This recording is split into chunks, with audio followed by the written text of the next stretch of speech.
वजन कमी करून मेंटेन ठेवायचं म्हटलं तर तारेवरची कसरत आहे. आता तुम्हाला प्रश्न पडला असेल की कुठले 5 पदार्थ मी कायमचे बंद केलेले आहेत, सांगते.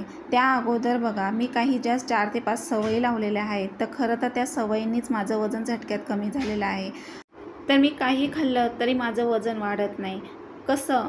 तर बघा, मी जे काही खाईल तर त्यानंतर मी एक लिक्विड घेत होती.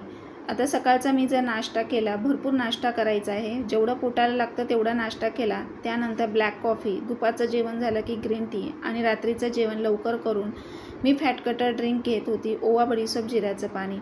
याने मला खूप सारा फरक पडला बॉडीला आणि झटक्यात माझं वजन कमी झालं.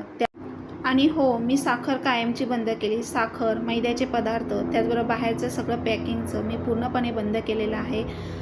बटाटा मी जास्त प्रमाणात घेत नाही आहे. बटाट्याने सुद्धा वजन वाढलं जातं. आणि त्याचबरोबर प्रोटीनयुक्त आहार घेत होती. पाणी भरपूर पित होती. मोड आलेले कडधान्य, पालेभाज्या, सकाळचं रोज एक उकडलेलं अंडं, त्यातला पिवळा भाग अवॉइड करत होती. आणि त्याचबरोबर रात्रीचे हे बदाम भिजत घालून सकाळी रोज 2 बदाम आणि मेथीदाणा आठवड्यातून 2दा भिजत घालून उपाशीपोटी मी सकाळी पाणी उकळून घेत होती आठवड्यातून 2दा. अशा ह्या गोष्टी मी फॉलो केल्या, काही सवयी केल्या. आणि उठल्याबरोबर न चुकता कोमट पाणी, साधं कोमट पाणी मी घेत होती. त्याने मला खूप सारा फरक पडला. आणि त्याचबरोबर रात्रीचं मी ओवा, बडीशेप, जिऱ्याचं पाणी. तर ह्या मी 5 गोष्टी फॉलो केल्या. आणि साखर, तेलकट पदार्थ पूर्णपणे बंद केले. मिठाचं प्रमाण कमी केलं.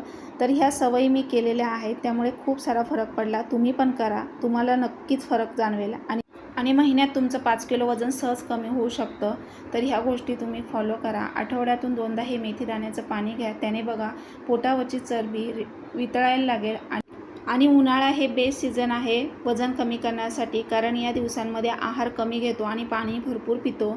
त्यामुळे हे बेस्ट सीझन आहे वजन कमी करण्यासाठी.